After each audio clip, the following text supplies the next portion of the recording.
This is a great nation. It's always been a bad bet to bet against America. We're good people. This is the United States of America, and there's never been anything we've been not able to do when we've done it together. Folks, in the last days of the campaign, I began thinking about a hymn that means a lot to me and my family, particularly my deceased son, Bo. It captures the faith that sustains me and which I believe sustains America.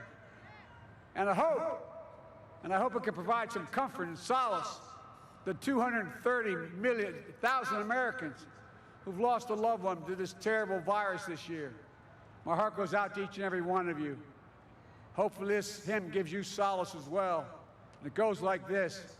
And he will raise you up on eagle's wings, bear you on the breath of dawn, and make you to shine like the sun, and hold you in the palm of his hand. And now together, on eagle's wings, we embark on the work that God and history have called upon us to do, with full hearts and steady hands, with faith in America and in each other, with love of country, a thirst for justice.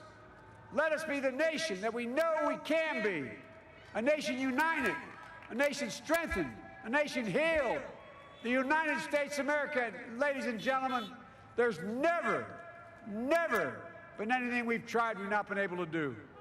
So remember, as our grandpapa used to say when I walked out of his home when I was a kid up in Scranton, he said, "Joey, keep the faith." And our grandmother, when she was alive, she yelled, "No, Joey, spread it. Spread the faith. God love you all. May God bless America, and may God protect our troops." Thank you, thank you, thank you.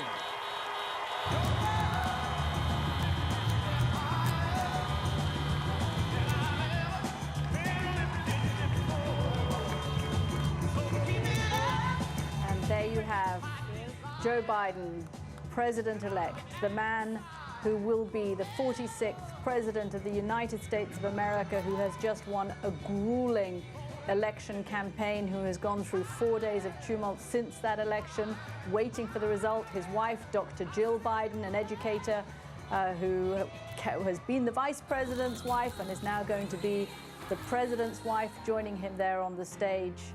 And when she was here as the vice president's wife, she carried on teaching at a community college here in the Washington, D.C. region.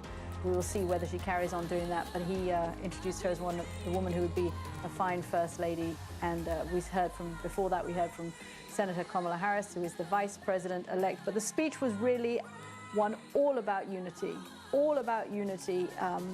The family now, the Biden family, coming on stage as well. But there was Joe Biden talking about, let's give each other a chance, let's lower the temperature. We have to stop treating our opponents as enemies. I mean, it was one phrase after another that was really all about the duty of trying to bring unity to the country. If we decide not to cooperate, we can also decide to cooperate. At one point he said, it is time for our better angels to prevail. He spoke directly to the millions of Americans who had voted for Donald Trump. I understand your disappointment, he said. I've lost a couple of times myself. He has indeed. This is his third attempt at running for the presidency. And there is Kamala Harris and her husband, Doug Emhoff, coming up onto the stage as well. The vice president-elect, he was very complimentary about his vice president-elect. An important moment for women in America to see the first female vice president coming into the White House, and especially for non-white women in this country to see Kamala Harris up there on the stage. And Joe Biden thanked African-American supporters, saying, "You have always had my back, I will always have your back." Finally, they get the ticker tape parade. They didn't get it in the Democratic National Convention. They are getting something resembling a more normal campaign moment at the moment. Let's go to Barbara Platt-Usher. She's there in that car park. She's been watching this.